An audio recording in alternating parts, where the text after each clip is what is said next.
குழந்தை பிறந்ததுலேருந்து 2 வருஷம் வரைக்கும் சார் சுகர்ஸே தராதிங்க. ஏன்னா நம்ம அந்த குழந்தை வயசுல நம்ம ரிஃபைன்டு சுகர்ஸ் நம்ம தந்துட்டா மூளைக்குன்னு நம்ம ஹைப்போதலாமஸ்ல ஒரு ஹங்கர் கண்ட்ரோல் சென்டர் இருக்கு சார். அந்த கண்ட்ரோல் சென்டர் வந்து நம்ம சின்ன வயசுலயே ரொம்ப சர்க்கரையோ இல்ல ப்ரோசஸ் ஃபுட்ஸ் நம்ம சாக்லேட்ஸ் எல்லாம் நம்ம கொடுத்துட்டா அதால பசி எப்போ நம்மளுக்கு ஃபுல் ஆகுதுன்னு அதால சொல்ல முடியாது. இன்னைக்கு யூஎஸ்ல சைல்ட்ஹுட் ஒபேசிட்டி என்ன சொல்றாங்கன்னா 2029 40% ஒபேஸா இருக்குமா. அப்படின்னா என்ன சார், ஒரு ரூம்ல எடுத்தா 4 பேர் ஒபேஸ்.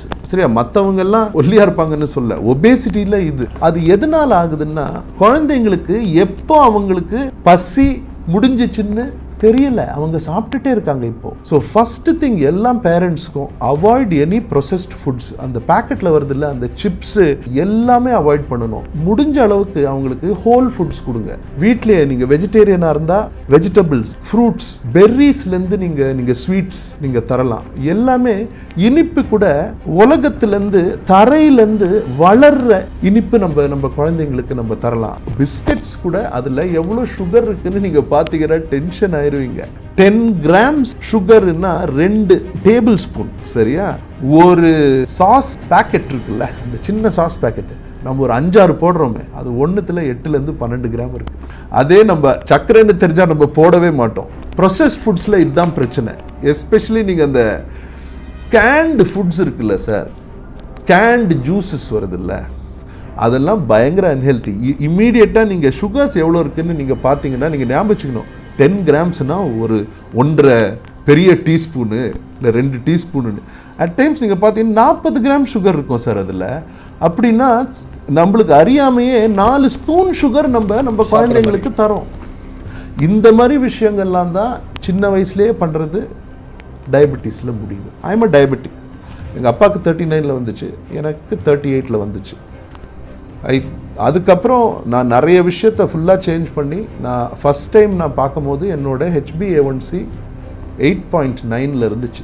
இன்றைக்கி 6 இயர்ஸ் அன்னிலேருந்து நான் டேப்லெட்ஸ் இன்றைக்கும் எடுக்கிறேன். பட் எக்ஸசைஸ், சாப்பாடு ரொம்ப கேர்ஃபுல்லு. எனக்கு சாக்லேட்னால் ரொம்ப பிடிக்கும். வாரத்துக்கு 1 நாள் I will eat and I weight train. என்னோட கடைசி HbA1c 5.9. டயபெட்டிஸ் வந்துருச்சுன்னா நம்ம டேப்லெட்ஸ்லேயே இருக்கணுமா இல்லையான்றது as a doctor I would advise everybody to follow their doctor's advice.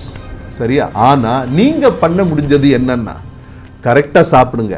உங்கள் சர்க்கரையை சட்டுன்னு ஏற்றுற ஃபுட்ஸ், ரிஃபைன்டு சுகர்ஸ் சாப்பிடாதீங்க. இனிப்பு ஏதாவது வேணும்னா ஃப்ரூட்ஸ்லேருந்து சாப்பிடுங்க, பெர்ரிஸ்லேருந்து சாப்பிடுங்க. சரியா, உங்களுக்கு சிப்ஸ் ஏதாவது சாப்பிடணுன்னா அது சாப்பிடாதீங்க. நீங்களே பொட்டேட்டோவை வீட்லேயே நல்லா ஸ்லைஸ் பண்ணி கிரில்லையோ இல்லைன்னா கொஞ்சம் பேன்லேயோ நீங்கள் கிறிஸ்ப் பண்ணி சாப்பிடுங்க. வெளியில் அந்த 10 ரூபா பேக்கெட்ஸு கடையில் தொங்கிட்டு இருக்கிறத எடுத்து ஒரு ஸ்நாக்கு கால்ஸை எடுக்கக்கூடாது. இந்த மாதிரி விஷயங்கள்லாம் தான் நம்மளோட ஹெல்த்தை ரொம்ப மோசமாகுது.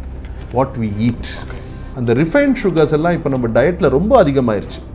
ரிஃபைன்ட் சுகர்ஸ் நம்ம சாப்பிடும் போது இம்மீடியட்டாக நம்ம இன்சுலின் லெவல்ஸ் இன்க்ரீஸ் ஆகும்.